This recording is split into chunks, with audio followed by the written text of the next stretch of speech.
Hi ಎಲ್ಲ ಎಲ್ರಿಗೂ ನಮಸ್ಕಾರ. ರಚನಾ ಕ್ರಿಯೇಟಿವ್ ಕುಕಿಂಗ್ ಚಾನಲ್ಗೆ ಸ್ವಾಗತ. ಇವತ್ತಿನ ವಿಡಿಯೋದಲ್ಲಿ ಹೆಲ್ದಿಯಾಗಿ ಎಗ್ ರೈಸ್ನ ಮಾಡಿ ತೋರಿಸ್ತಾ ಇದ್ದೀನಿ. ಎಗ್ ಫ್ರೈಡ್ ರೈಸ್ ಅಂತಲೂ ಹೇಳ್ಬೋದು. ರಾತ್ರಿ ಟೈಮಲ್ಲಿ ಯಾವುದೇ ಥರ ಸಾಂಬಾರು ಮಾಡೋದಕ್ಕೆ ಇಷ್ಟ ಆಗಿಲ್ಲ ಅಂದರೆ ಇದನ್ನು ಆರಾಮಾಗಿ ಕ್ವಿಕ್ಕಾಗಿ ಮಾಡ್ಕೋಬೋದು. ನೋಡೋಣ ಬನ್ನಿ ಯಾವ ರೀತಿ ಮಾಡೋದು ಅಂತ. ಮೊದಲಿಗೆ ಸ್ಟವ್ ಮೇಲೆ ಒಂದು ಕಡಾಯಿನ ಇಟ್ಕೊಂಡು ನಾನಿಲ್ಲಿ 2-3 ಸ್ಪೂನ್ ಎಣ್ಣೆ ಹಾಕ್ಕೊತಾ ಇದ್ದೀನಿ. ಹಾಗೆ 1 ಸ್ಪೂನಷ್ಟು ತುಪ್ಪ. ಎಣ್ಣೆ ತುಪ್ಪ ಎಲ್ಲ ಕಾದ ನಂತರ ಒಂದು 4 ಹಸಿಮೆಣ್ಸಿನ್ಕಾಯಿನ ಈ ಥರ ಸಣ್ಣದಾಗಿ ಕಟ್ ಮಾಡಿ ಹಾಕ್ಕೊಂಡಿದ್ದೀನಿ. ಹಸಿಮೆಣ್ಸಿನ್ಕಾಯಿ ಫ್ರೈ ಆದಮೇಲೆ ಸಣ್ಣದು 2 ಈರುಳ್ಳಿನ ಈ ಥರ ಸ್ಲೈಸ್ ಮಾಡಿ ಹಾಕ್ಕೊಂಡಿದ್ದೀನಿ. ಹಾಗೆ ಸ್ವಲ್ಪ ಒಂದು ಅರ್ಧ ಭಾಗದಷ್ಟು ಕ್ಯಾಪ್ಸಿಕಮ್ನ ಬಳಸಿದ್ದೀನಿ. ಇದು ಅಷ್ಟೇ ಸಣ್ಣದಾಗಿ ಹಚ್ಕೊಂಡು ಹಾಕ್ಕೊಂಡಿದ್ದೀನಿ. ಈರುಳ್ಳಿ ಜೊತೆನೇ ಇದನ್ನು ಫ್ರೈ ಮಾಡ್ಕೊಬೇಕು.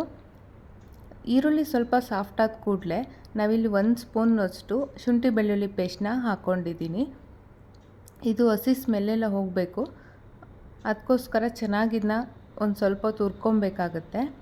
ಈಗ ನಾನು ಒಂದು ಸ್ವಲ್ಪ ಎಣ್ಣೆ ಎಲ್ಲ ಬಿಟ್ಕೊತ ಬಂದಮೇಲೆ 1 ಕ್ಯಾರೆಟ್ನ ಈ ಥರ ಸಣ್ಣದಾಗಿ ಕಟ್ ಮಾಡಿ ಹಾಕ್ಕೊಂಡಿದ್ದೀನಿ.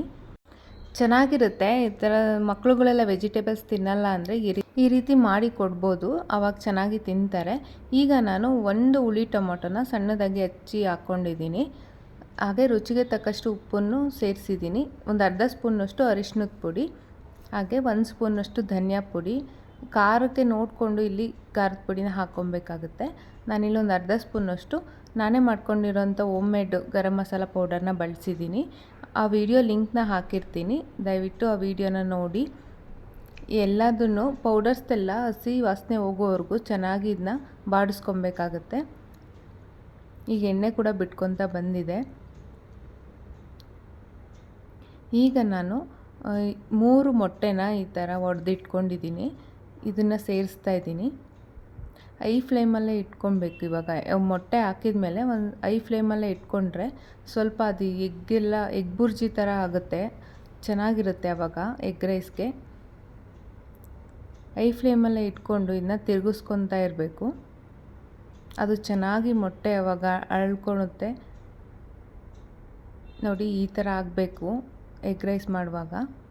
ಮೊಟ್ಟೆ ಎಲ್ಲ ಚೆನ್ನಾಗಿ ಬೆಂದಿದೆ. ಜೊತೆಗೆ ನೀವು ಇಲ್ಲಿ ನೋಡಿ ಎಗ್ ಬುರ್ಜಿ ಥರ ನಾವು ಎಗ್ ಬುರ್ಜಿ ಮಾಡುವಾಗ ಮಾಡ್ತೀವಲ್ಲ ಆ ಥರನೇ ಆಗಿದೆ.